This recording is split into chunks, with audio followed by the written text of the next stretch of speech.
शासकीय उत्कृष्ट उच्चतर माध्यमिक विद्यालय कैलारस से कक्षा 10 की प्रश्न बैंक जो बोर्ड द्वारा उपलब्ध कराई गई है उसका सॉल्यूशन किया जा रहा है। मैं राजीव जादौन, उच्च माध्यमिक शिक्षक। पहला प्रश्न है इसमें 96 और 404 का HCF होगा। तो इस 96 के फैक्टर करेंगे। जब 96 के फैक्टर करेंगे तो 2 से डिवाइड होगा 48 बार, ये 2 से डिवाइड 24 बार, 2 से डिवाइड करेंगे 12 बार, 2 से डिवाइड करेंगे 6 बार, 2 से डिवाइड करेंगे 3 बार, 3 एकम 3। ऐसे ही 404 के फैक्टर करेंगे तो 404 के फैक्टर 2 से डिवाइड 202, 2 से डिवाइड 101 और 101 एक बार जाएगा। तो 96 को लिखेंगे 2 की घात 1 2 3 4 5 गुणा 3। 404 को लिखेंगे 2 की घात 2 गुणा 10। इसमें HCF पूछा है तो HCF के लिए कॉमन में मिनिमम घात वाला, तो ये 2 की घात 2 कॉमन आ रही है तो बराबर 4। तो इसका आंसर आ जाएगा बी, इसमें लिख देंगे 4। अगला 12 और 15 का HCF होगा। ऐसे ही अब 12 के फैक्टर करेंगे, 2 से 6 बार जाएगा, फिर 2 से 3 बार, 3 एकम 3। और 15 के फैक्टर करेंगे 3 से 5 बार, 5 एकम 5। तो 12 को लिखेंगे 2 की घात 2 गुणा 3। 15 को लिखेंगे 3 गुणा 5। तो दोनों में अब कॉमन देखेंगे तो ये 3 दोनों में कॉमन है तो इसका आंसर ए आएगा 3। अगला क्वेश्चन, 2 संख्याओं का गुणनफल 32, LCM 8, तो HCF होगा। तो इसमें फॉर्मूला होता है HCF बराबर दोनों संख्याओं का गुणनफल अर्थात A गुणा B और बटे LCM। तो A गुणा B दोनों का गुणनफल 32 दिया है, बटे में LCM का मान 8 है। तो इसको काटेंगे 32 को तो 4 बार कटेगा, इसका आंसर A 4 आ जाएगा। अगला क्वेश्चन, 4 और 7 का HCF होगा। चूँकि 4 और 7 में कोई भी फैक्टर कॉमन नहीं है, जब कॉमन नहीं है तो उसका HCF 1 होता है तो इसका आंसर ए। अगला क्वेश्चन 5वां, किसी पूर्णांक m के लिए सम पूर्णांक किस रूप का होगा। सम संख्या हमेशा 2 से विभाजित होगी तो इसमें आंसर सी आएगा, क्योंकि ये 2m ही केवल 2 से विभाजित होगा और सभी में ये विषम संख्याएं जोड़ी गई हैं, इसीलिए ये विषम है। केवल इसका आंसर सी सही है जो कि सम होगा। अगला क्वेश्चन, संख्याओं 5, 15, 20 के लिए LCM और HCF का अनुपात होगा। तो पहले 5 के फैक्टर कर रहे हैं। 5 चूँकि अभाज्य संख्या है तो 5 के लिए 5 आएगा। 15 के फैक्टर करेंगे, 3 से जाएगा 5 बार और फिर 5 से 1 बार। और 20 के लिए करेंगे 2 से 10 बार, फिर 2 से 2 5 10 5 बार, 5 एकम 5। तो अब लिख रहे हैं सभी के फैक्टर। 5 बराबर तो 5 हो गया, 15 बराबर 3 गुणा 5, 20 बराबर 2 की घात 2 गुणा 5। तो HCF निकाल रहे हैं पहले। तो HCF तीनों में कॉमन देखेंगे तो तीनों में ये 5 कॉमन है तो HCF 5 आ गया। LCM में ये तीनों के कॉमन तो ये आ ही गए 5। फिर गुणा में शेष देखेंगे, शेष में कुछ कॉमन है क्या, नहीं है, तो गुणा 3 गुणा 2 का स्क्वायर। तो ये 5 का 3 से गुणा करेंगे 15, 2 का वर्ग 4, 15 चौक 60। तो LCM 60 आ गया। HCF 5 है। अनुपात पूछा है LCM और HCF का, तो LCM बटे HCF करेंगे तो ऊपर LCM का मान 12, 60 है इसका मान, तो ऊपर तो 60 आ गया, बटे HCF 5 आया, काटेंगे 5 से 12 बटे 1, तो आंसर आ गया 12:1। तो इसमें सही है डी, 12:1। इसका डी आंसर सही है। अब रिक्त स्थानों की पूर्ति, भाज्य बराबर भाजक गुणा भागफल प्लस शेषफल। अगला संख्याओं 8, 9 और 25 के HCF का मान, इसमें कोई भी चीज़ कॉमन नहीं आएगी, इसीलिए इसका HCF 1 आएगा। प्रश्न नंबर 3 में सत्य सत्य बताना है। तो दो धनात्मक पूर्णांक A और B के दिए रहने पर ऐसी अद्वितीय पूर्ण संख्याएं Q और R विद्यमान हैं कि A बराबर BQ प्लस R। तो ये बिल्कुल सत्य कथन है, क्योंकि A बराबर BQ प्लस R ही होता है, या R का मान 0 से लगा के और B से छोटा होता है। दूसरा क्वेश्चन, तो ये तो सत्य रहा। दूसरा क्वेश्चन, एक प्राकृत संख्या का अभाज्य गुणनखंड उसके गुणनखंडों के क्रम को छोड़ते हुए अद्वितीय होता है। तो ये भी बिल्कुल सत्य है, क्योंकि गुणनखंडों का क्रम कुछ भी हो सकता है, लेकिन होते हुए अद्वितीय है। अगला, एक शब्द और एक वाक्य में उत्तर।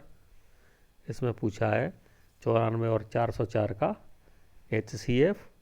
तो 94 के फैक्टर करेंगे इस प्रश्न को अपन। तो 94 में 2 से काटेंगे पहले, तो 9 है तो 2 चौक 8 और 2 7 14। 47 अभाज्य संख्या है, 47 एकम 47। और दिया है 404, 404 2 से कटेगा 202 बार, फिर इसको 2 से काटेंगे 101, 101 अभाज्य संख्या है, एक बार जाएगा। तो 94 के फैक्टर हुए 2 गुणा 47, 404 के फैक्टर हुए 2 की घात 2 गुणा 101। इसमें HCF पूछा है, तो कॉमन में छोटी वाली घात, तो इसमें छोटी घात 2 है, इसीलिए HCF इसका 2 आ जाएगा। तो इसका आंसर आ जाएगा 2। अगला दूसरा क्वेश्चन, दूसरे में कहा है किसी पूर्णांक P के लिए 2P + 1। तो 2P तो सम संख्या हो गई, और जब इसमें कोई विषम संख्या जोड़ देते हैं तो ये विषम आ जाती है, तो लिख देंगे ये संख्या विषम है। अब इसके बाद चल रहे हैं आगे अध्याय 2 बहुपद में। इसमें प्रश्न एक है, यदि द्विघात बहुपद AX² + BX + C के शून्यक अल्फ़ा बीटा हैं, तो अल्फ़ा डॉट बीटा, तो ये फॉर्मूला होता है अल्फ़ा डॉट बीटा बराबर C/A, और अल्फ़ा प्लस बीटा होता है -KB/A। तो इसमें A वाला सही है पहले में, और दूसरे में C वाला सही है, क्योंकि इसमें प्लस पूछा गया है। प्लस पूछते हैं तो -B/A, डॉट अर्थात गुणनफल पूछते हैं तो C/A। अगला क्वेश्चन तीसरा, रेखीय बहुपद AX + B का शून्यक होगा। तो शून्यक के लिए इसको बराबर शून्य के रखेंगे, सॉल्व करेंगे। AX बराबर -B, X बराबर -B/A। इसका आंसर C सही है। अगला क्वेश्चन, बहुपद X² - 3 के शून्यक, तो इसको भी शून्य के बराबर रख के सॉल्व करेंगे। -3 को उधर ले गए तो प्लस के 3 हो गए, जब दोनों पक्षों का वर्गमूल लेंगे तो +-√3। इसमें आंसर ए सही है। अगला क्वेश्चन पांचवा, बहुपद x² + 7x + 10 के शून्यक होंगे। तो इसको गुणनखंड करके सॉल्व करेंगे। 10 के ऐसे खंड करेंगे जिनका जोड़ 7 हो, तो 10 के ऐसे खंड हो रहे हैं 5 × 2, अगर जोड़ेंगे तो 7 आ जाएगा। तो इसको लिखेंगे x² 7x की जगह लिख देंगे 5x प्लस 2x प्लस 10 और बराबर 0 रख के सॉल्व करेंगे। तो शुरू के 2 में से x कॉमन आ रहा है, ब्रैकेट में x प्लस 5, बाद के 2 में से 2 कॉमन आ रहा है, यहाँ भी x प्लस 5 बराबर 0। कोष्टक में समान संख्या रहती है हमेशा, x प्लस 5 कॉमन, यहाँ बचा x प्लस 2 दूसरे कोष्टक में। इसको सॉल्व करेंगे, x प्लस 5 बराबर 0, तो x बराबर -5 और x प्लस 2 बराबर 0 रख के सॉल्व करेंगे तो x बराबर -2। तो इसीलिए x के मान आ गए -2, -5। तो ये आंसर दिया है B इसमें, तो इसका आंसर B सही है। अगला छठवां सवाल, बहुपद दिए x प्लस 1 और ये घात ज्ञात करनी है। तो घात कहते हैं तो सबसे बड़ी घात होती है x की। तो जब इस x का गुणा x की घात 4 से होगा तो यहाँ x की घात 5 प्राप्त होगी, जो सबसे बड़ी घात होगी। इसीलिए इस बहुपद की घात का आंसर D 5 होगा। अगला क्वेश्चन 7वां, यदि द्विघात बहुपद के शून्यक -3 और 4 हों तो द्विघात बहुपद होगा। तो बहुपद का सूत्र होता है px बराबर x² माइनस ब्रैकेट में शून्यकों का योग, शून्यकों का योग कोष्टक के बाहर x प्लस शून्यकों का गुणनफल, शून्यकों का गुणनफल। तो यहाँ इसमें आ जाएगा x² माइनस शून्यकों का योग, इसमें -3 दिया है, इसको शून्यकों को योग करेंगे तो इन शून्यकों का योग प्लस के बना जाएगा। तो यहाँ पे लिख दिया 1x और गुणा करेंगे तो -12। तो इसमें आंसर, फाइनल आंसर आएगा px बराबर x² माइनस x माइनस 12। तो इसका आंसर ए सही है, पहले वाला। इसके बाद 8वां सवाल, किसी बहुपद के कुल शून्यक उस बहुपद के आरेख के निम्नलिखित पर प्रतिच्छेद बिंदुओं के कुल बिंदुओं की संख्या के बराबर होता है। तो इसका आंसर है x अक्ष पर। अगर ये मान लो ऐसे ही इसको काट रहा हो, तो x अक्ष को यहाँ ये 3 जगह काट रहा है, जब चूँकि 3 जगह काट रहा है, एक ये पहला, ये दूसरा और ये तीसरा, तो इसमें 3 शून्यक हो जाएंगे। तो जितनी जगह काटता है उतने ही शून्यक होते हैं।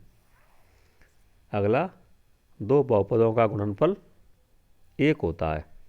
तो दो बहुपदों का जब आपस में गुणा करते हैं तो उनका गुणनफल भी एक बहुपद ही आता है। तो इसमें आंसर हो जाएगा बहुपद। अगला क्वेश्चन, बहुपद x² प्लस 4x प्लस 8 के शून्यकों का योग है। तो शून्यकों के योग का सूत्र अल्फा प्लस बीटा बराबर -b/a। यहाँ पे a का मान 1, b का मान 4, c का मान 8। a का मान 1, b का मान 4, c का मान 8। तो शून्यकों का योग -b/a में रखेंगे मान, b की जगह पे 4, a का मान 1, सॉल्व करेंगे तो -4। तो इसमें फिल इन द ब्लैंक्स में भरेंगे -4।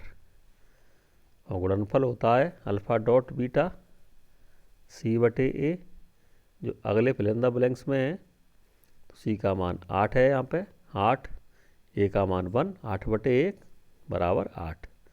तो इसमें भरा जाएगा चौथे में 8। अब अगला 5वां क्वेश्चन है, बहुपद k-1 x² plus kx plus 1 का एक शून्यक -3 है, तब k का मान है। तो ये शून्यक -3 दिया है, इसको x की जगह पे लिख के सॉल्व करेंगे। तो k-1 x की जगह पे लिख दिया -3 का वर्ग प्लस k फिर x की जगह लिखा -3 + 1 बराबर 0। सॉल्व किया, -3 का वर्ग 9, तो k - 1 × 9, -3 का k से गुणा -k 3k + 1 बराबर 0।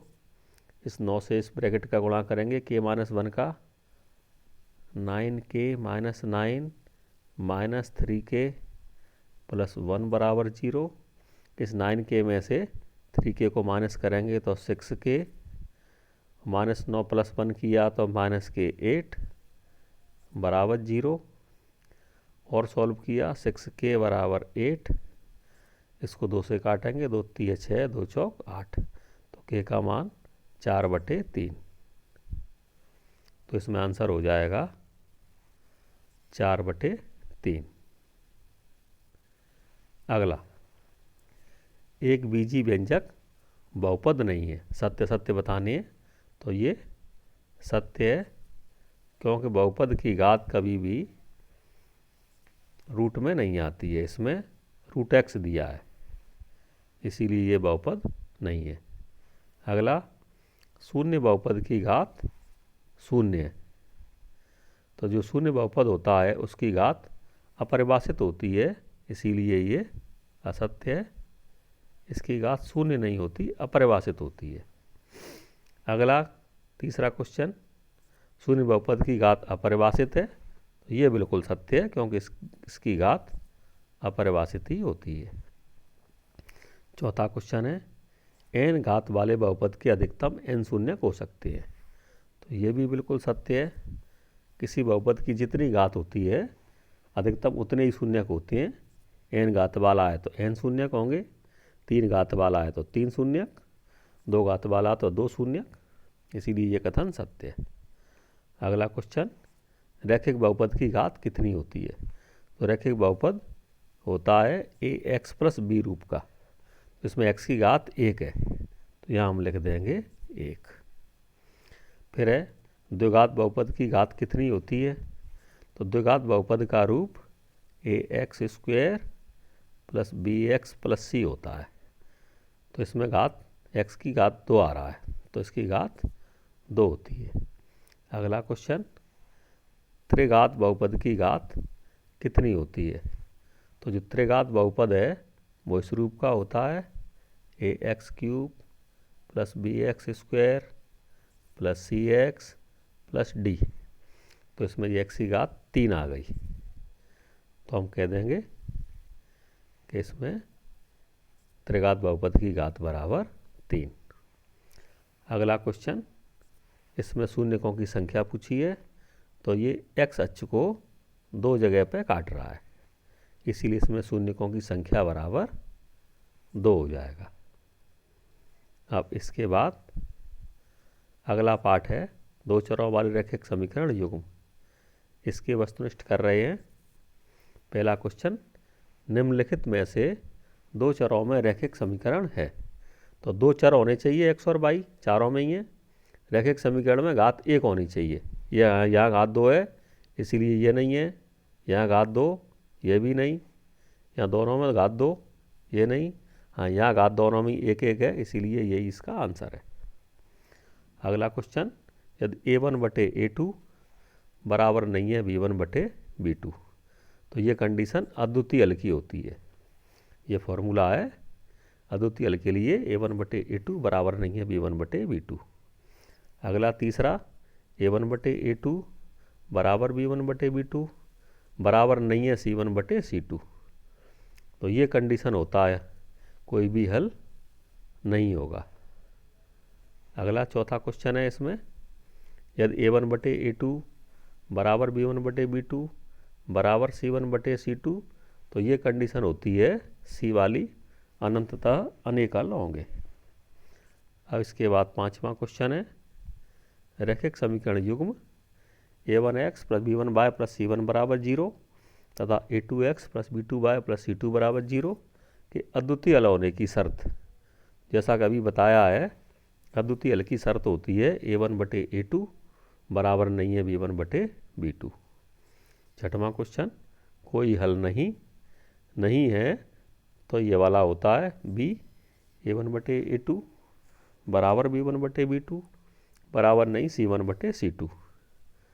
अगला 7वां क्वेश्चन, अनंत तल हो तो अनंत तल की जो कंडीशन है वो है A1/A2 बराबर B1/B2 बराबर C1/C2।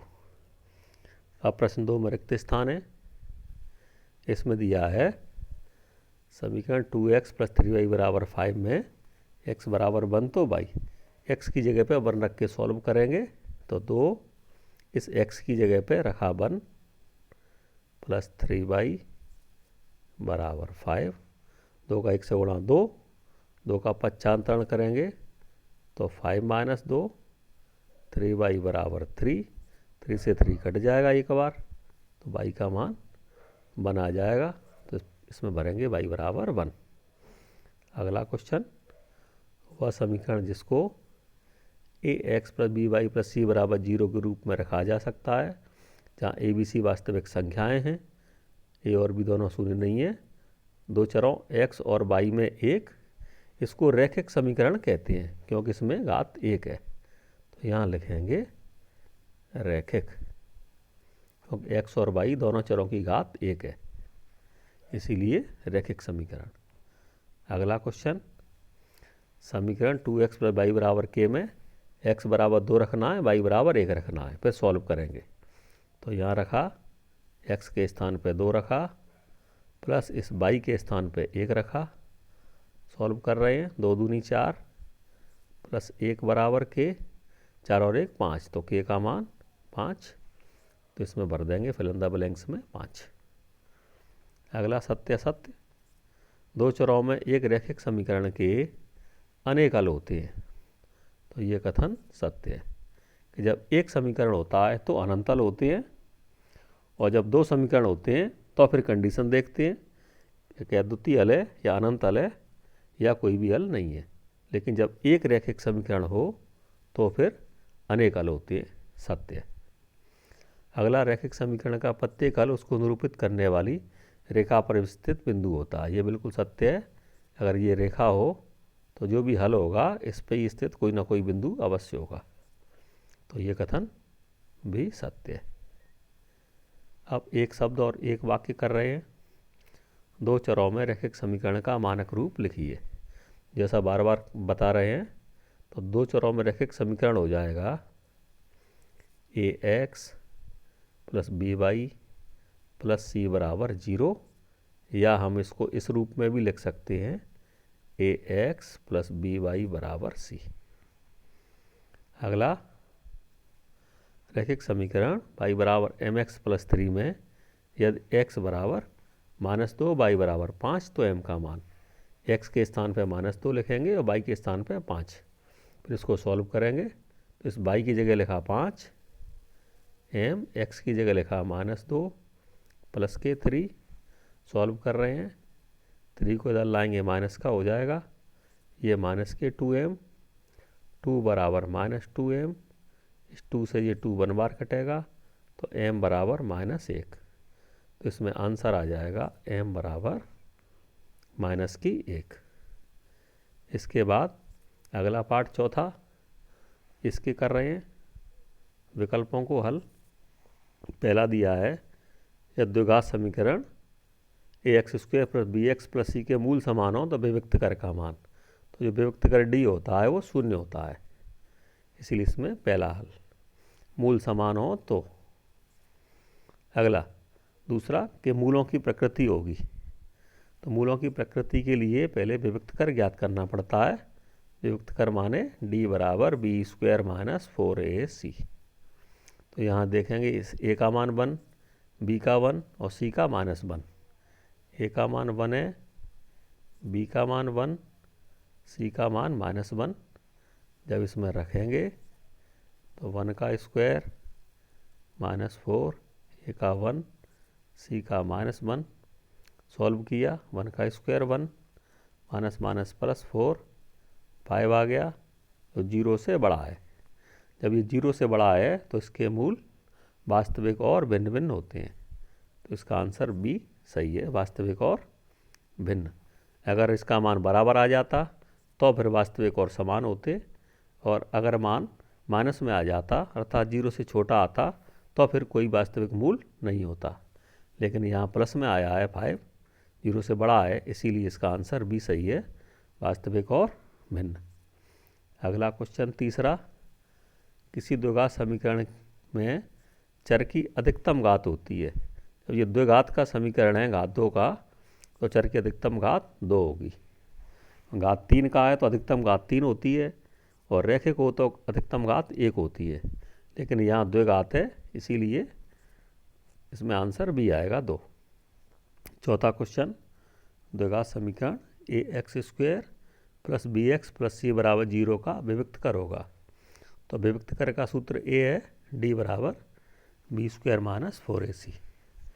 अगला क्वेश्चन पाँचवा, निम्नलिखित में से किस द्विघात समीकरण के मूल वास्तविक होंगे।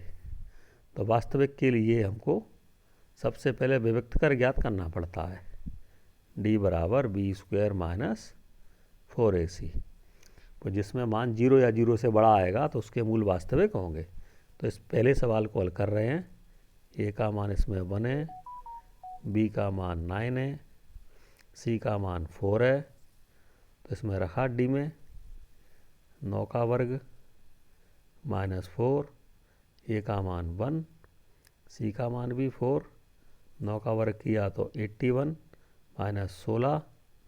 इसको घटाएंगे, तो जब घटाएंगे तो बचेगा 65, जो 0 से बड़ा है, इसीलिए इसमें पहले ही आ जाएगा इसके मूल वास्तविक होंगे, क्योंकि पहले में इस ए में विविक्त कर का मान 65 आ गया, जो 0 से बड़ा है, इसीलिए इसके मूल वास्तविक होंगे। अगला छठवां, द्विघात समीकरण के मूल होंगे, तो इसको फैक्टर करके इसको सॉल्व कर रहे हैं। तो पहले इस 2 का गुणा 6 से करेंगे, 12 आ गया। 12 के ऐसे खंड करेंगे जिनका जोड़ 7 हो, तो 4 गुणा 3। तो यहाँ लिखेंगे 2x square minus 4x minus 3x plus 6 बराबर 0।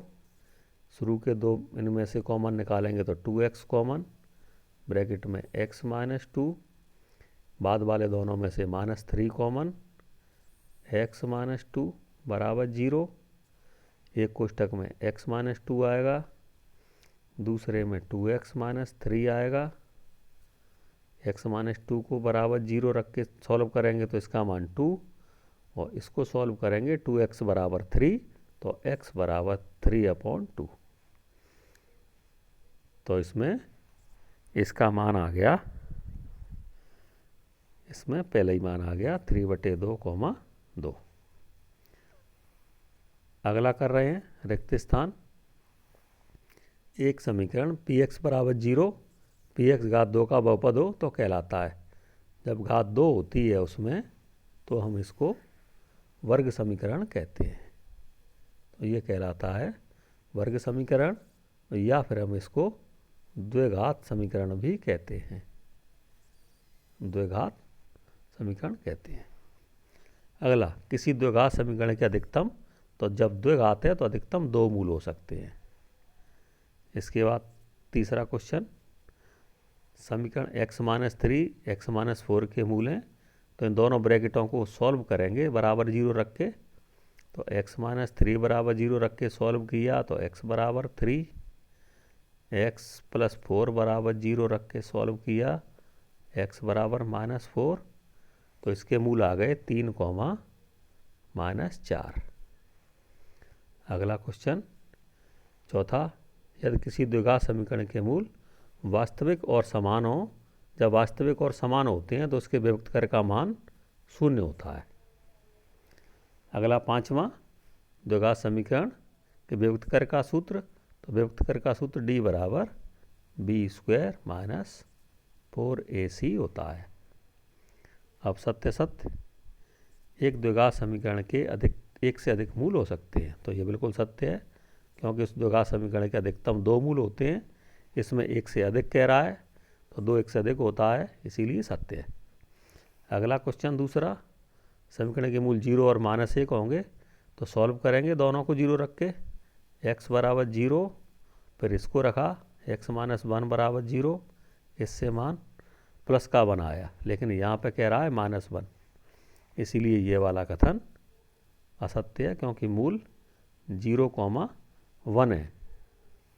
तीसरा क्वेश्चन, समीकरण के मूल समान होंगे तो इसमें व्यक्त कर निकालते हैं। अगर इसका मान 0 आ जाएगा तो मूल समान होंगे। तो यहाँ a का मान 1, b का मान -4, c का मान 4, इस d बराबर सूत्र में रखेंगे b² - 4ac में। तो यहाँ रखा -4 का वर्ग, -4, a का मान 1, c का मान 4, 16 - 16, विभक्त कर का मान 0, इसलिए इसके मूल समान होंगे। तो ये कथन सत्य है, तीसरा वाला। अगला, एक द्विघात समीकरण है, लेकिन ये रैखिक समीकरण है, द्विघात नहीं है। तो x की घात 1 है, 2 नहीं है। 2 होती तब द्विघात होता है, घात 1 है तो ये रैखिक है, इसीलिए ये वाला कथन असत्य है। अब क्वेश्चन नंबर 4, एक शब्द एक वाक्य में उत्तर दीजिए। पहला, समीकरण ax² पर bxc में मान b² - 4ac क्या कहलाता है? तो इस मान को विविक्त कर कहते हैं। ये मान विविक्त कर कहलाता है। अगला, यदि द्विघात समीकरण के मूल वास्तविक और समान हो तो विविक्त कर का मान कितना होगा? तो उसका मान, विविक्त कर का मान 0 होता है। अगला, तीसरा क्वेश्चन, यदि किसी द्विघात समीकरण के विविक्त कर का मान ऋणात्मक हो, जब ऋणात्मक होता है मान तो इसके जो मूल होते हैं वो वास्तविक नहीं होते। तो मूल कैसे होंगे? वास्तविक नहीं होंगे, या हम कह देते हैं कि मूल काल्पनिक होंगे। ये भी लिख सकते हैं कि मूल काल्पनिक होंगे। अगला क्वेश्चन, चौथा, यदि किसी द्विघात समीकरण के विविक्त कर का मान धनात्मक हो तो मूलों की प्रकृति कैसी होगी? जब उसका मान धनात्मक होता है तो इसके मूल वास्तविक होते हैं। ऋणात्मक होता है तो वास्तविक नहीं होते, और धनात्मक है तो वास्तविक होते हैं। अब हम कर रहे हैं अगला पाठ, समांतर श्रेणी। इसके वस्तुनिष्ठ प्रश्न कर रहे हैं। पहला प्रश्न इसमें दिया है, प्रथम पद और सार्वंतर। तो प्रथम पद तो ये पहले ही होता है 3/2, तो इसमें पहले और चौथे में है, इनमें से कोई आंसर होगा। सार्वंतर के लिए दूसरे पद में से पहला घटाते हैं। तो सार्वंतर डी के लिए बाद वाला 1/2 में से जब 3/2 को घटाएंगे तो -2/2 आएगा। ये सॉल्व करेंगे तो 1, तो -1 आ जाएगा, जो पहला सही है। अगला दूसरा क्वेश्चन, AP दिए 10, 7, 4 का 30वां पद A30। तो A30 होता है A + 29D। ये प्रथम पद और D सार्वंतर। तो यहाँ ये प्रथम पद तो दिया है ये 10 + 29, सार्वंतर D का मान 7 में से जब 10 घटाएंगे तो -3 आएंगे। इसको सॉल्व कर रहे हैं, 29 का गुणा 3 से करेंगे तो -87, तो ये बचा -77। आंसर सी।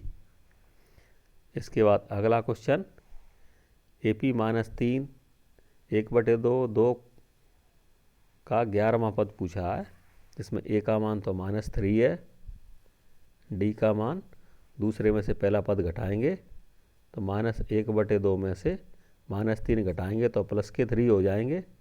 एलसीएम लेके सॉल्व करेंगे, इस 1 का गुणा इस 1 से करेंगे -1, 3 दूनी 6, 5/2, ये डी का मान पूछा। 11वां पद है A11, ये होता है A + 10D। ए का मान इसमें आया -3 + 10, डी का मान 5/2, 2 से ये 10 कट जाएगा 5 बार, तो -3 + 25, और 25 में से 3 घटाएंगे तो 22। तो इसका आंसर आ जाएगा B 22। 3, 6, 9 में कौन सा पद 27 है? तो A का मान इसमें 3 है, D का मान 6 में से 3 घटा लें तो डी का मान 3 आ गया। ए एन का मान 27 है। एन पूछा है कौन सा पद माने एन का मान। तो फॉर्मूला ए एन का a plus n minus 1 into d. N का मान लिखा 27, ए का मान दिया है 3, एन निकालना है और डी का मान 3। पहले इस 3 को इधर लाए, 27 माइनस 3 बराबर एन माइनस 1 इंटू 3। 27 में से 3 घटाएंगे 24, एन माइनस 1 इंटू 3। 3 से 24 8 बार कटेगा। -1 को इधर लाएंगे, 8 में जोड़ेंगे तो 8 और 1 9। तो इसका आंसर हो जाएगा 9वां, सी। Answer C 9वां। अब इसमें 11वां पद पूछा है। तो इसमें ए का मान तो -5 दिया है और जब डी का मान तो दूसरे में से पहला घटाएंगे। -5/2 में से -5 घटाएंगे तो माइनस माइनस +5 हो जाएंगे। इसको सॉल्व करेंगे तो -5 + 10, तो ये 5/2 माना आ जाएगा डी का। पूछा इसने 11वां पद है तो A11 बराबर हो जाएगा सूत्र A + 10D। तो ए का मान इसमें -5 है प्लस 10, डी का मान 5/2 है। इसको काटेंगे तो 2 से ये 5 बार कटेगा। -5 + 25 और 25 में से 5 घटाएंगे तो 20। तो इसका आंसर बी 20 सही है। अगला क्वेश्चन है समांतर श्रेणी में सारवंतर। सारवंतर में दूसरे में से पहला पद घटाते हैं। तो दूसरा पद 1/2, पहला पद घटाएंगे 3/2। सॉल्व करेंगे तो 1 - 3/2 -2/2 काट देंगे तो -1। तो इसमें भरा जाएगा -1। अगला क्वेश्चन समांतर श्रेणी का n वां पद है तो प्रथम पद। जब प्रथम पद निकालते हैं a1 तो n बराबर 1 रखते हैं इसमें। तो इसमें रख रहे हैं 1। तो 3 + 2 n की जगह पे 1, तो 3 + 2 बराबर 5 आएगा। इसमें प्रथम पद हो जाएगा 5। अगला क्वेश्चन तीसरा सत्य सत्य। ये कह रहा समांतर श्रेणी है।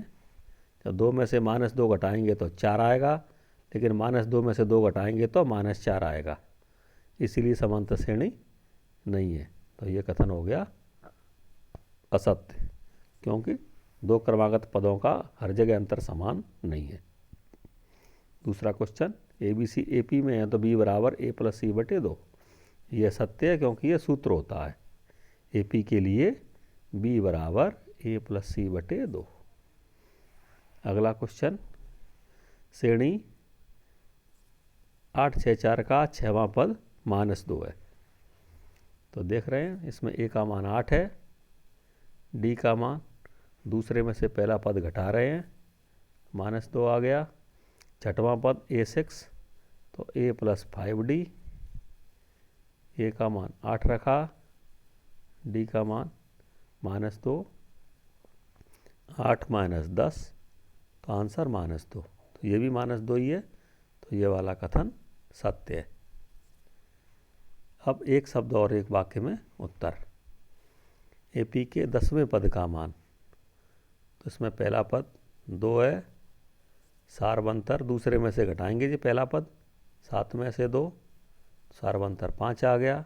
10वां पद A10 लिखेंगे A + 9D। तो A का मान तो 2 आ गया, 9, D का मान 5। 9 का 5 से गुणा करेंगे 45, 45 और 2 जब जोड़े जाएंगे तो 47। ये इसका आंसर आ जाएगा 47। अब इसमें पदों की संख्या पूछी है, n का मान। जब पदों की संख्या निकाल रहे हैं तो A का मान 4 है, D का मान दूसरे में से पहला पद घटाएंगे तो 2 आ गया। और इसमें an दिया है 40, n का मान निकालना है।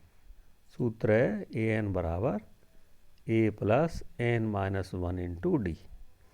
an की जगह लिखा 40, A की जगह लिखा 4, n - 1 और D की जगह लिख दिया 2।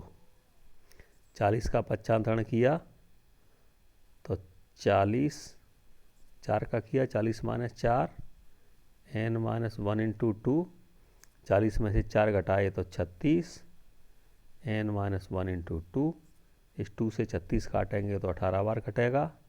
इस 1 को इधर लाएंगे तो n का मान 18 और 1 19 आ गया। तो इसका 19वां पद 78 है। तो लिख देंगे हम कि इसमें कौन सा पद है, 19वां पद इसका 78 है। अब हम कर रहे हैं अध्याय 6 त्रिभुज।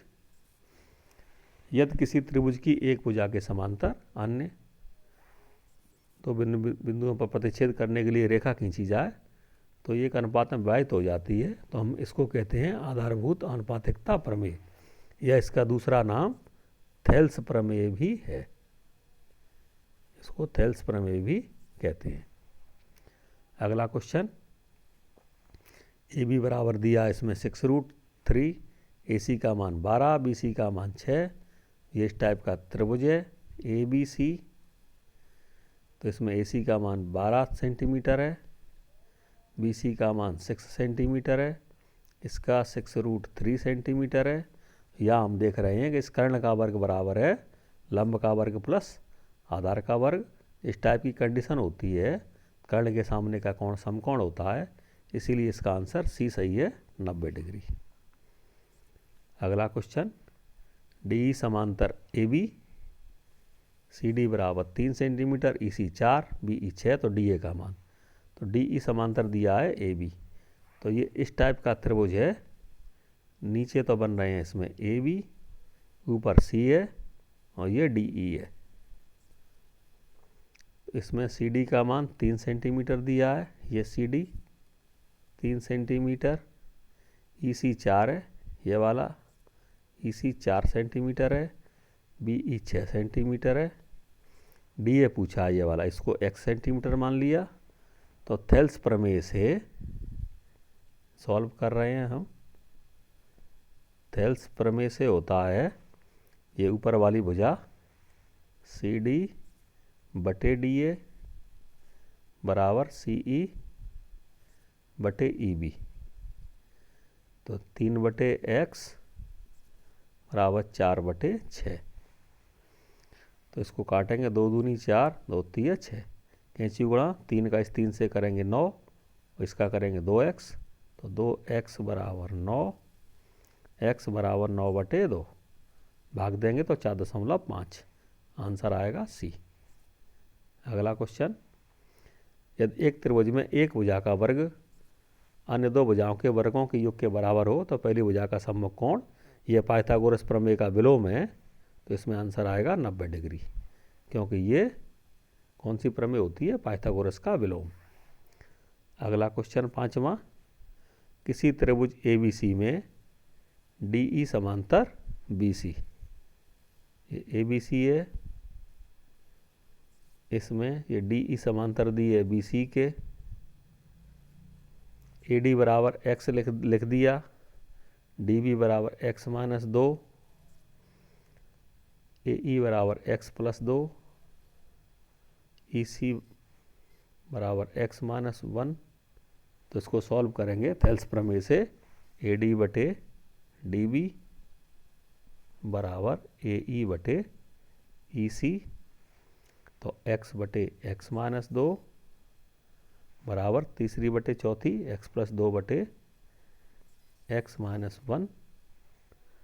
अब इसका क्रॉस गुणा किया ऐसे, इसका x का x माइनस 1 से, तो x स्क्वायर माइनस x, इसका करेंगे x माइनस 2 का x प्लस 2 से, तो a minus B, a plus B से हो जाएगा x वर्ग माइनस 2 का वर्ग 4, x स्क्वायर से x स्क्वायर कट जाएगा, माइनस चिन्ह से माइनस चिन्ह कट जाएगा, तो x बराबर 4। इसमें आंसर आ जाएगा B 4। अब रिक्त स्थानों की पूर्ति, पहला दिया है सभी वृत्त होते हैं, तो कक्षा 10 में समरूप है हर जगह, कक्षा 9th में सर्वांगसम, इसीलिए कक्षा 10 में जितनी जगह आएगा अधिकांश समरूप उत्तर आता है। तो सभी वृत्त इसमें भर देंगे समरूप होते हैं। दूसरा सभी वर्ग इसमें भी भर देंगे समरूप होते हैं। फिर तीसरा सभी डॉट डॉट त्रिभुज समरूप होते हैं।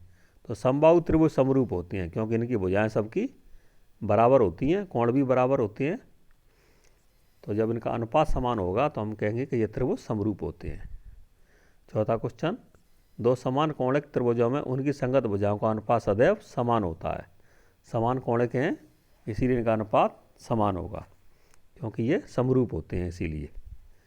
अगला, यदि एक रेखा किसी त्रिभुज की दो भुजाओं को एक ही अनुपात में विभाजित करे तो वह तीसरी भुजा के समांतर होती है। यह थेल्स प्रमेय का विलोम है। थेल्स प्रमेय के विलोम से समांतर होती है। अगला, सत्य सत्य, दो त्रिभुजों में संगत कोण बराबर हों तो उनकी संगत भुजाएं एक ही अनुपात में होती हैं, इसीलिए ये त्रिभुज समरूप होते हैं। तो ये कथन सत्य है। अगला, एक त्रिभुज के दो कोण एक अन्य त्रिभुज के दो कोणों के बराबर हो तो त्रिभुज समरूप होते हैं, यह भी सत्य है। ये कौन सी प्रमेय होती है? ए प्रमेय, कोण कोण प्रमेय, इसीलिए ये समरूप है। अगला क्वेश्चन, एक समकोण त्रिभुज में कर्ण का वर्ग शेष दो भुजाओं के वर्गों के अंतर के बराबर होता है। तो अंतर गलत है, योग्य होता है बराबर। प्लस करते हैं, AC स्क्वायर बराबर AB square plus BC square. इसमें प्लस का चिन्ह आता है, माइनस नहीं आता है, इसीलिए ये असत्य है। अगला क्वेश्चन, यदि किसी त्रिभुज में एक भुजा का वर्ग अन्य दो भुजाओं के वर्गों के योग के बराबर हो तो पहली भुजा का सम्मुख कोण समकोण होता है। ये बिल्कुल सत्य है क्योंकि पाइथागोरस प्रमेय में जब ये कंडीशन बनती है तो कर्ण के सामने वाला कोण समकोण होता है। प्रश्न नंबर 4, क्या सभी समद्विबाहु त्रिभुज समरूप होते हैं? तो ये असत्य है। समद्विबाहु नहीं होते, समबाहु होते हैं समरूप। फिर कह रहा क्या सभी वर्ग समरूप होते हैं? हाँ, ये सत्य है। सभी वर्ग समरूप होते हैं, सभी वृत्त समरूप होते हैं, सभी समबाहु त्रिभुज समरूप होते हैं। अब हम कर रहे हैं अगला पाठ, 7 निर्देशांक ज्योमिति। इसमें पूछा है प्रश्न नंबर 1, मूल बिंदु के निर्देशांक हैं। तो इसमें आंसर डी, क्या मूल बिंदु के निर्देशांक 0 0 होते हैं। अगला, एक्स अक्ष पर मूल बिंदु से 4 इकाई दूरी पर। तो जब एक्स अक्ष है ये वाला, इससे 4 इकाई दूरी पर बिंदु मान लो ये वाला है, तो ये मूल बिंदु से 4 दूरी पर रहेगा। एक्स अक्ष पे, इसीलिए इसका वाई निर्देशांक 0 होगा। तो एक्स अक्ष पर बिंदु हो जाएगा 4,0। तो आंसर इसका भी सही है।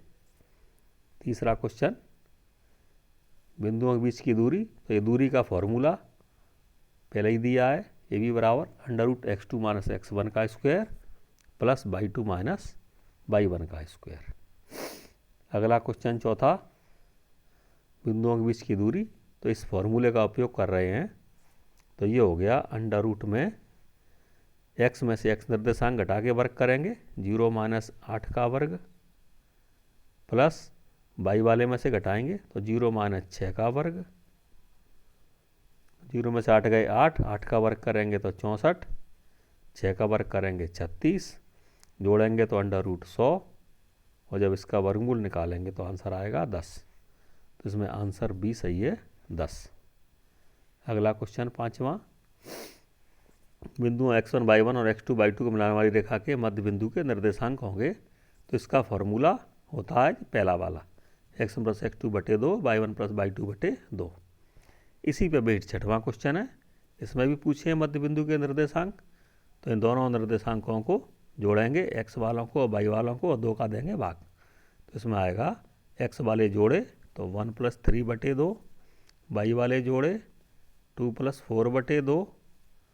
जब इसको सॉल्व किया 4 / 2, यहाँ किया तो 6 / 2, काटेंगे तो 2,3। तो इसमें आंसर आ जाएगा ए, इसका सही।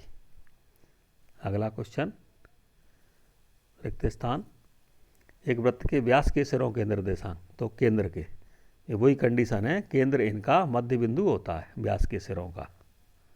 ये व्यास के सिरों का केंद्र मध्य बिंदु होता है। तो इसमें इन दोनों को जोड़ के 2 का भाग, x वालों को फिर y वालों को जोड़ के 2 का भाग, तो -3 + 3/2 4 -4/2, ये सॉल्व किया 0/2 0/2, तो इसको 0 0 आ गया। तो उसके केंद्र के निर्देशांक हो जाएंगे 0, 0। बिंदु 4 5 के चतुर्थांश में है, तो 4 5 यहाँ आता है कहीं 4 और इसके ऊपर 5, तो ये आएगा 4 5, तो ये पहले चतुर्थांश में आ जाएगा। तो लिख देंगे फर्स्ट चतुर्थांश में है या प्रथम चतुर्थांश में है।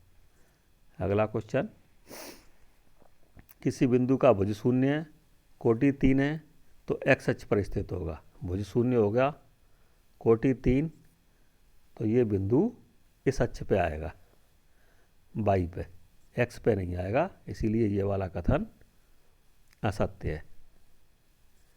अगला, y अक्ष पर मूल बिंदु से 10 इकाई दूरी पर स्थित, ये y अक्ष है, मूल बिंदु है, इससे 10 इकाई पे ये बिंदु आ गया, तो इसके निर्देशांक 0, 10 होंगे, क्योंकि y अक्ष पे भुज का मान 0 होता है। लेकिन इसमें उल्टा दिया है 10 0, इसीलिए ये वाला कथन असत्य है। अब अगला क्वेश्चन है, बिंदु P x y की मूल बिंदु से दूरी, ये फॉर्मूला है, इसीलिए ये वाला बिल्कुल सत्य है। मूल बिंदु से दूरी √x² + y² होती है। चौथा, y अक्ष पर स्थित बिंदु के निर्देशांक 0 y के रूप के होते हैं, यह भी सत्य है। y अक्ष पे 0 y होते हैं, x अक्ष पे x 0 होते हैं, x अक्ष होता तो। अगला क्वेश्चन, बिंदु A 3 4 की मूल बिंदु से क्या दूरी होगी? तो मूल बिंदु से दूरी का फॉर्मूला √x² + y², तो अंडर में 3 का वर्ग + 4 का वर्ग, 3 का वर्ग 9, 4 का वर्ग 16, 16 और 9 25, 25 का वर्गमूल लेंगे तो 5, इसका आंसर आ जाएगा 5। दूसरा सवाल, बिंदु ए बी के मिलाने वाले मध्य बिंदु के निर्देशांक, तो मध्य बिंदु में हमेशा x निर्देशांकों को जोड़ के 2 का भाग और y निर्देशांक को जोड़ के 2 का भाग, तो इसमें हो जाएगा -1 + 3/2 और 2 - 4/2, ये सॉल्व किया 2/2, ये -2/2, काटेंगे इनको तो 1, -1, ये इसका आंसर आ जाएगा। अगला क्वेश्चन, बिंदुओं के बीच की दूरी, तो इस दूरी का फॉर्मूला होता है √x2 - x1 का स्क्वायर + y2 - y1 का स्क्वायर, तो 2 में से -3 घटाएंगे तो +3 हो जाएंगे, इसका वर्ग, और इस 3 में से 4 को घटाएंगे तो इसका वर्ग करेंगे। सॉल्व किया 2 3 5 हो गए, 5 का वर्ग, 4 में से 3 गए तो -1 का वर्ग, 5 का वर्ग 25, 1 का वर्ग 1, तो √26, इसका आंसर आ गया √26।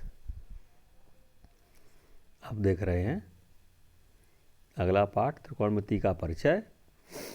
इसमें जोड़ी मिलानी है, इसमें पूरे में जोड़ी दी है, तो इससे जोड़ी आने की संभावना है। तो इसमें पहला दिया है sin थीटा, तो sin थीटा बराबर होता है लंब बटे कर्ण, क्योंकि ये सूत्र होता है लाल बटे कक्का। ये पहले वाला ये sin थीटा के लिए आता है, दूसरा पार्ट cos थीटा के लिए, तीसरा भाग tan थीटा के लिए, तो साइन हो गया लंब बटे कर्ण। अगला क्वेश्चन,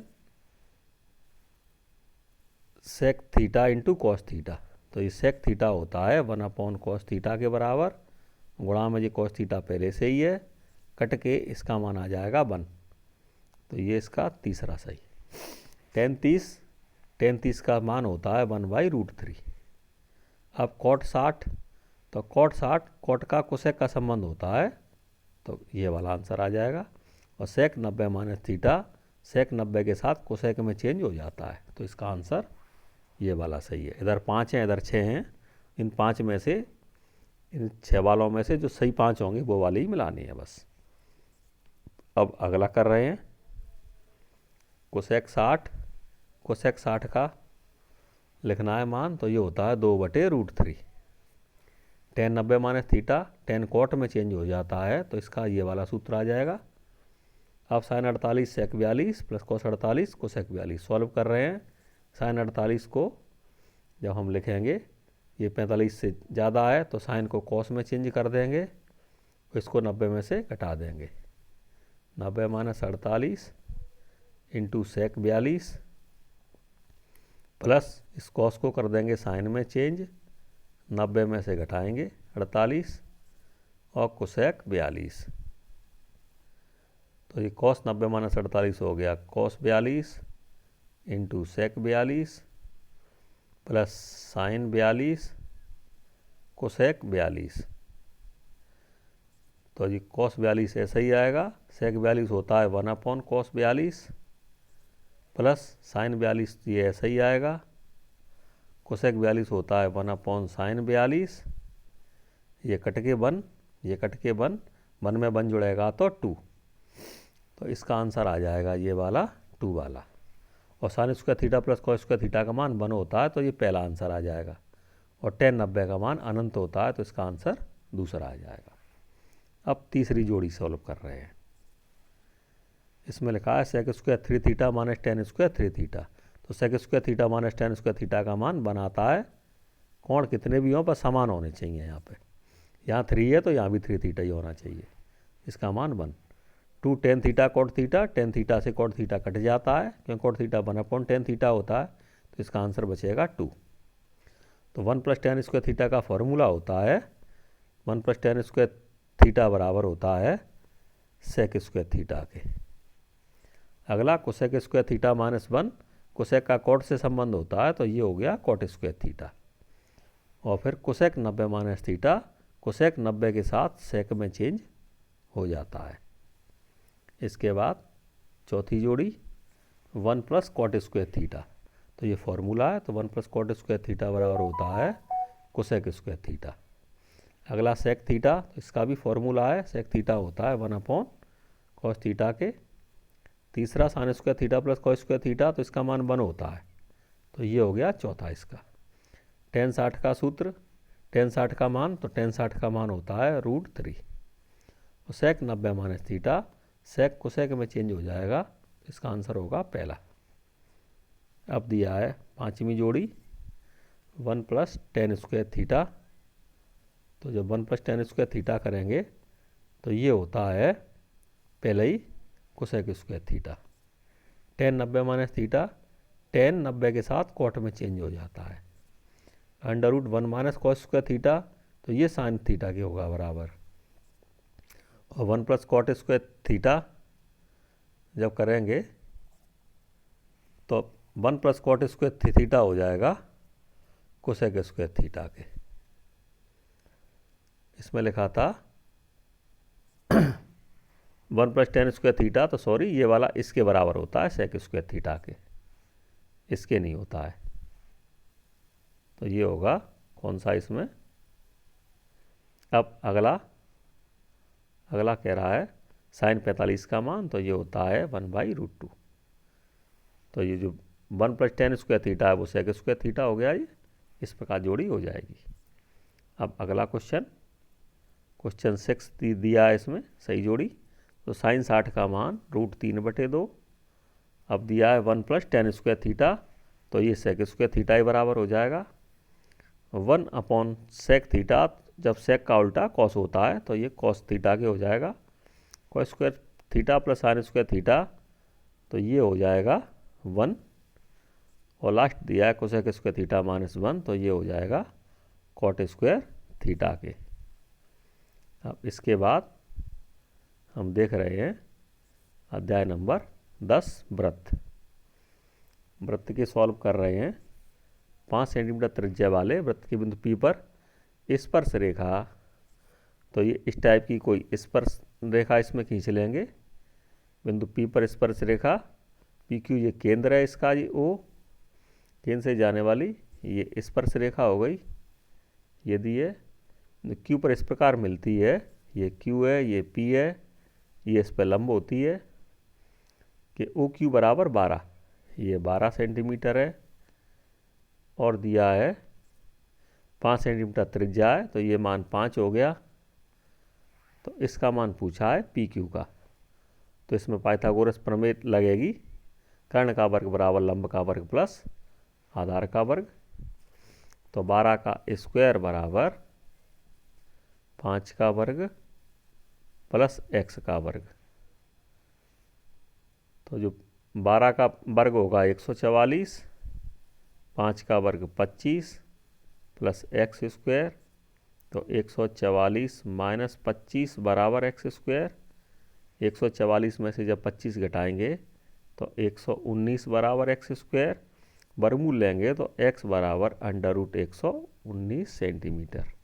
इसका आंसर आ जाएगा डी। अब अगला, एक बिंदु Q से एक वृत्त पर स्पर्श रेखा की लंबाई 24 सेंटीमीटर तथा Q की केंद्र से दूरी 25 सेंटीमीटर है। ये Q है। तो स्पर्श रेखा की लंबाई, तो ये तो स्पर्श रेखा हो गई 24 सेंटीमीटर, इसकी 25 सेंटीमीटर हो गई।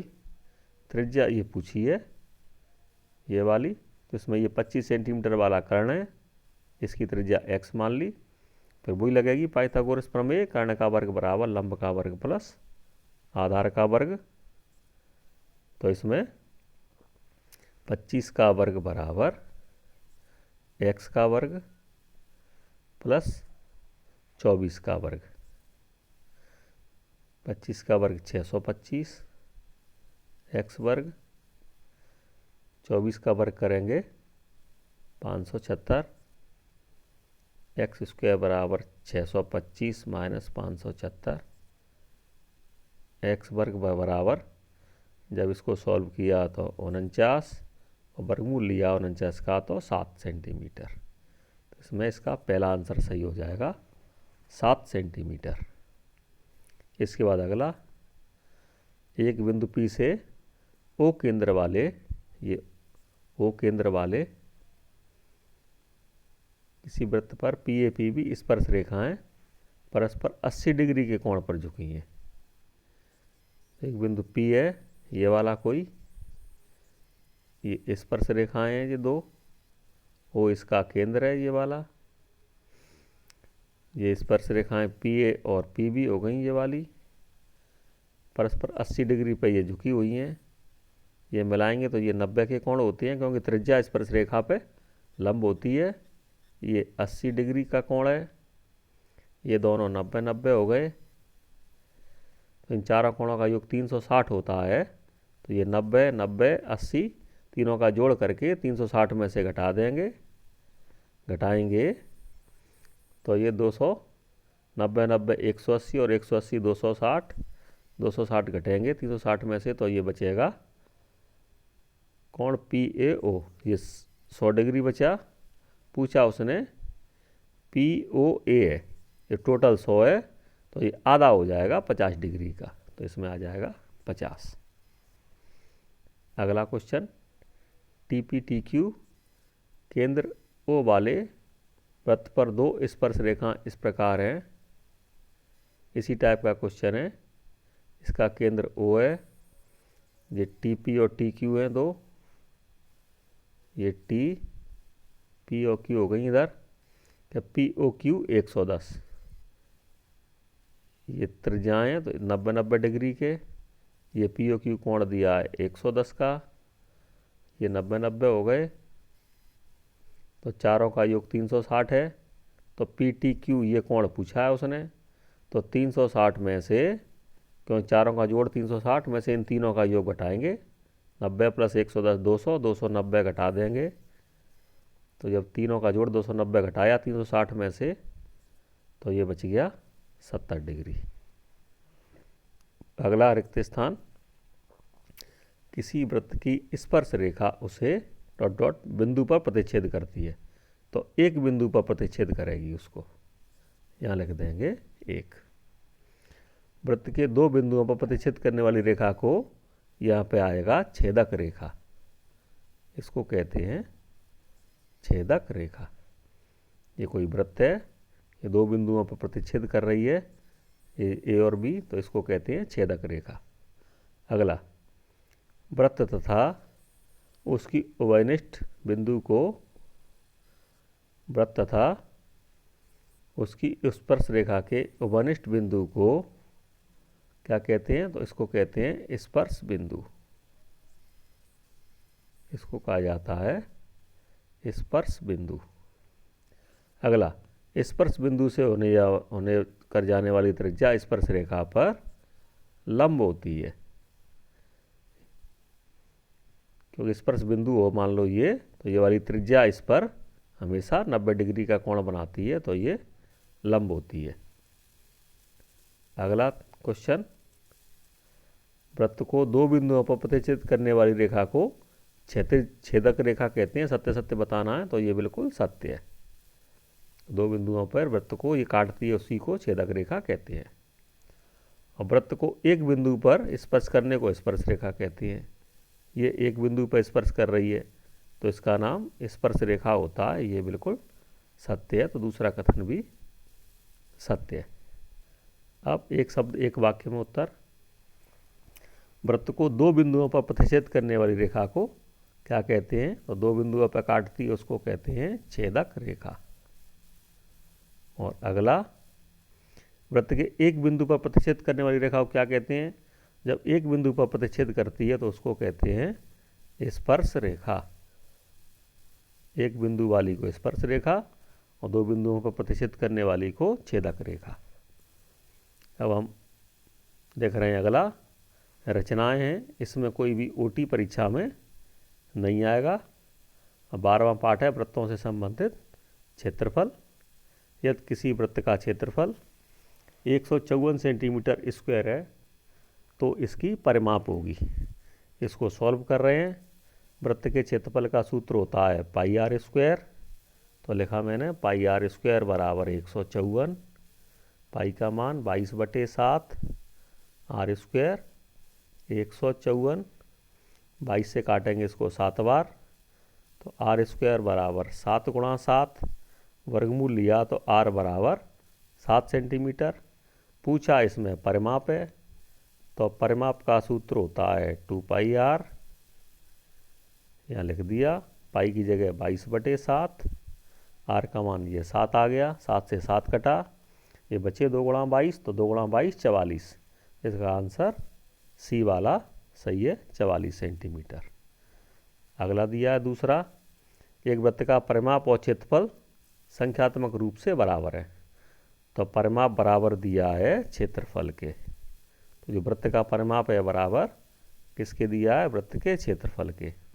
तो परिमाप का सूत्र लगाएंगे 2πr, क्षेत्रफल का पाई आर स्क्वायर, पाई से पाई कटेगा, एक आर से एक आर कट जाएगा, तो आर बराबर 2, तो इसमें आंसर 2 मात्रक। अगला दिया है इसमें तीसरा, त्रिज्या आर वाले वृत्त के उस त्रिज्य खंड का क्षेत्रफल जिसका कोण p डिग्री है।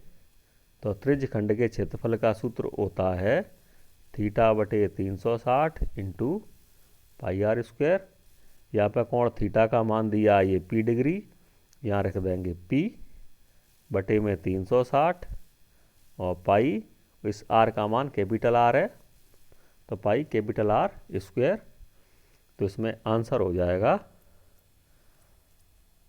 p/360 × pi are square. तो ये आंसर आ जाएगा इसका। अब हम कर रहे हैं रिक्त स्थानों की पूर्ति कीजिए।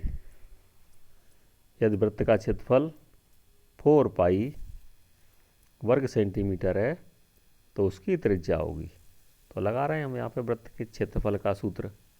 वृत्त का क्षेत्रफल होता है पाई आर स्क्वायर बराबर 4π, पाई से पाई कटा, दोनों पक्षों का वर्गमूल लिया, तो आर बराबर 2 सेंटीमीटर आ जाएगी। अब सत्य सत्य, वृत्त की परिधि 2πr होती है, जहाँ आर वृत्त की त्रिज्या है, तो ये वृत्त की परिधि का सूत्र है, बिल्कुल सही है। तो ये कथन सत्य है। वृत्त का क्षेत्रफल भी पाई आर स्क्वायर होता है, तो ये कथन भी सत्य है। और त्रिज्य खंड का क्षेत्रफल पाई आर स्क्वायर × θ/360, ये कथन भी सत्य है। अब अगला, एक शब्द एक वाक्य में उत्तर। वृत्त के क्षेत्रफल का सूत्र। तो क्षेत्रफल ए बराबर होता है पाई आर स्क्वायर। अब वृत्त के त्रिज्यखंड का सूत्र। तो त्रिज्यखंड होता है थीटा बटे 360 इंटू पाई आर स्क्वायर। अब हम अगले पाठ की गोटी कर रहे हैं, वृत्तीय क्षेत्रफल और आयतन। इसमें पहले क्वेश्चन सत्य और असत्य। अर्धगोले का संपूर्ण पृष्ठ 3 पाई आर स्क्वायर होता है। अर्धगोला इस टाइप का होता है। तो ये हो गया इसका वक्रपृष्ठ का क्षेत्रफल, ऊपर वृत्त बनता है। तो वक्रपृष्ठ का क्षेत्रफल होता है इसका 2 पाई आर स्क्वायर, ऊपर वृत्त बनता है, इसका क्षेत्रफल पाई आर स्क्वायर। संपूर्ण पृष्ठ में ये दोनों प्लस हो जाएंगे तो जुड़ के हो जाएगा 3 पाई आर स्क्वायर। तो ये पहला कथन सत्य है। दूसरा, शंकु का आयतन। तो ये शंकु है, इसके आयतन का सूत्र 1/3 पाई आर स्क्वायर एच। ये कथन भी सत्य है। अब एक शब्द और एक वाक्य में उत्तर। घनाभ के संपूर्ण पृष्ठ का सूत्र। तो ये घनाभ की आकृति होती है, इसका संपूर्ण पृष्ठ निकाल रहे हैं। माना इसकी लंबाई L, चौड़ाई B, ऊंचाई h है। तो इसका संपूर्ण पृष्ठ का सूत्र 2, इनका गुणा होता जाता है क्रम से। L का B से करेंगे तो L इंटू B, तो LB, प्लस इस B का S से करेंगे तो BH, प्लस अब इस H का L से करेंगे तो HL। तो ये इसका सूत्र हो जाएगा। अब हम करेंगे घनाभ का आयतन। अब आयतन में इन तीनों भुजाओं का गुणा हो जाता है। तो L into B into H, ये इसका आयतन हो गया। अब गोले का संपूर्ण पृष्ठ। तो जो गोले का संपूर्ण पृष्ठ का फॉर्मूला है ये होता है 4 पाई आर स्क्वायर। ये तीसरे का आंसर हो गया। चौथा, अब गोले का आयतन। तो गोले का आयतन का सूत्र है 4/3 पाई आर क्यूब। अब अर्धगोले का वक्रपृष्ठ। ये अर्धगोला है, इसका हम निकाल रहे हैं वक्रपृष्ठ। वक्रपृष्ठ ये वाला केवल। तो इस अर्धगोले के वक्रपृष्ठ का सूत्र हो जाएगा C बराबर 2 पाई आर स्क्वायर। और फिर अर्धगोले का छठवें में पूछा है संपूर्ण पृष्ठ। संपूर्ण पृष्ठ में ये और जुड़ेगा जी ऊपर का पाई आर स्क्वायर। तो इस छठवें का आंसर हो जाएगा, आंसर छठवें का 3 पाई आर स्क्वायर, क्योंकि दोनों का जोड़ हो जाएगा 2 पाई आर स्क्वायर और प्लस पाई आर स्क्वायर, तो जुड़ के 3 पाई आर स्क्वायर। अब इस अर्धगोले का आयतन। तो इस अर्धगोले का जो आयतन होता है वो गोले के आयतन का आधा होता है। तो ये हो जाएगा 2/3 पाई आर क्यूब। अब आठवां क्वेश्चन, बेलन का वक्रपृष्ठ। तो बेलन इस टाइप का है। वक्रपृष्ठ माने ये वाला क्षेत्र बार का पूरा। तो इस आठवें में बेलन के वक्रपृष्ठ होता है 2 पाई आर एच। 2 पाई आर इसकी परिधि और ये ऊंचाई h, गुणा करके तो आंसर आएगा 2 पाई आर एच। अब संपूर्ण पृष्ठ पूछा है 9वीं में। संपूर्ण पृष्ठ में ये वाले क्षेत्रफल और जुड़ेंगे। तो नीचे पाई आर स्क्वायर, ऊपर का ये पाई आर स्क्वायर, टोटल जोड़ेंगे तो ये आ जाएगा 2 पाई आर ब्रैकेट में h प्लस आर। ये इसका फॉर्मूला हो जाएगा। इसका फॉर्मूला हो जाएगा संपूर्ण पृष्ठ का 2 पाई आर ब्रैकेट में h प्लस आर। अब इस बेलन का आयतन। तो जो बेलन का आयतन होता है तो इसमें ये आधार वाला ये क्षेत्रफल इंटू ऊंचाई। तो ये वृत्त है तो वृत्त का क्षेत्रफल पाई आर स्क्वायर, ऊंचाई h है तो h का गुणा। तो ये बेलन के आयतन का सूत्र हो गया V बराबर पाई आर स्क्वायर h, इतना। अब शंकु का वक्रपृष्ठ। तो शंकु इस टाइप की आकृति है। इसकी तिर्यक ऊंचाई है, ये इसकी ऊंचाई है लंबवत वाली h, r त्रिज्या है। तो शंकु का वक्रपृष्ठ हो जाएगा पाई आर एल, C बराबर पाई आर एल। और संपूर्ण पृष्ठ अगर पूछा जाएगा तो ये वाला और जुड़ेगा जी। तो संपूर्ण पृष्ठ S बराबर हो जाएगा पाई आर ब्रैकेट में एल प्लस आर। तो ये 12वें का आंसर हो गया संपूर्ण पृष्ठ का। अब शंकु का आयतन 13वां। तो ये शंकु का आयतन होता है बी बराबर 1/3 पाई आर स्क्वायर एच। अब हम अगली प्रश्नावली कर रहे हैं 14 सांख्यिकी। पहला दिया है सही विकल्प चुनिए। तो इस पहले में पहला ही आंसर सही है, 3 माध्यक बराबर बहुलक प्लस 2 माध्य। अगला क्वेश्चन नंबर 2, इसमें दिया एक शब्द एक वाक्य में उत्तर 1 2 3 4 5 का समांतर माध्य। तो समांतर माध्य का सूत्र एक्स बार बराबर सिग्मा एक्स बटे एन। सिग्मा एक्स माने ये सभी पदों का योग करना है और एन इनकी संख्या।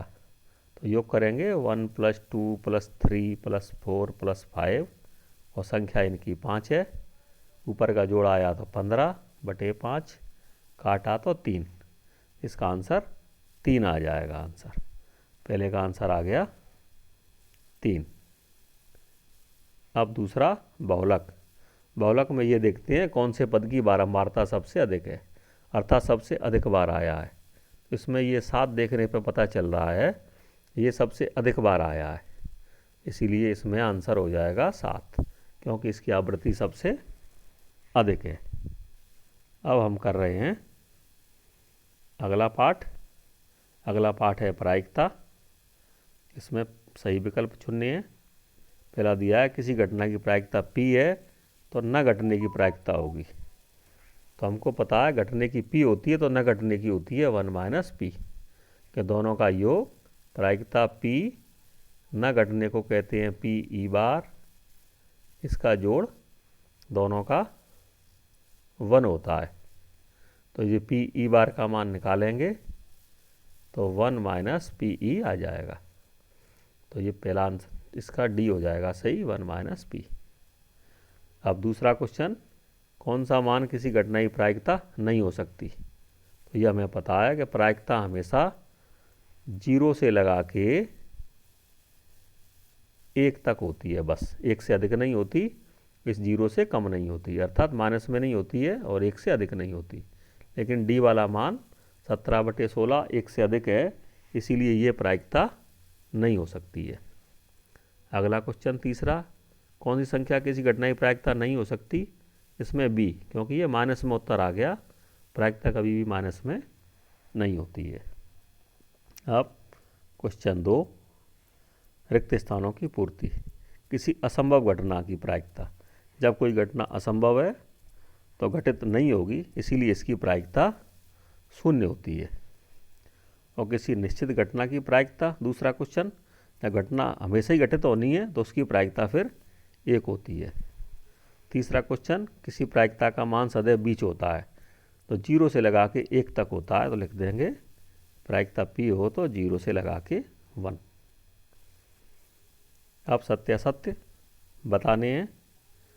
तो इसमें पहला क्वेश्चन कह रहा है किसी घटना की प्रायिकता 1 से अधिक नहीं हो सकती। तो बिल्कुल सत्य है, क्योंकि प्रायिकता 0 से लगा के 1 तक ही होती है, ना तो माइनस में होती है 0 से कम, ना 1 से अधिक। तो पहला कथन सत्य है। अगला दूसरा, किसी घटना की प्रायिकता 1 से अधिक होती है, तो ये असत्य है, तो कभी भी 1 से अधिक नहीं होती है। तीसरा, किसी घटना की प्रायिकता ऋणात्मक नहीं होती, ये कथन बिल्कुल सत्य है, कभी भी ऋणात्मक नहीं होती, अर्थात 0 से छोटी नहीं होती है। क्वेश्चन नंबर 4, किसी घटना की प्रायिकता और उस घटना के नहीं होने की प्रायिकता का योग कितना होगा। जैसा अभी बताया था, P E plus P E bar, E bar माने न होने की प्रायिकता, बराबर होता है 1। तो इसका आंसर है P E plus P E bar बराबर 1। अब अगला, किसी असंभव घटना की प्रायिकता कितनी होगी। जैसा अभी बताया कि असंभव घटना की प्रायिकता 0 होती है, 0 अर्थात 0। और तीसरा, किसी निश्चित घटना की प्रायिकता कितनी होती है, तो निश्चित घटना की प्रायिकता 1 होती है। इस प्रकार हमने ये कक्षा 10 के सभी ओटी कर लिए हैं। सभी विद्यार्थी इन ओटी को करें। ये शासकीय उत्कृष्ट उच्चतर माध्यमिक विद्यालय कैलारस से राजीव सिंह जादव द्वारा कराए जा रहे हैं। इस चैनल को सब्सक्राइब करेंगे तो आगे भी नोटिफिकेशन मिलते रहेंगे, और सभी छात्र इन वस्तुनिष्ठों को करें, क्योंकि इसी में से परीक्षा में सभी वस्तुनिष्ठ आने की संभावना है। धन्यवाद।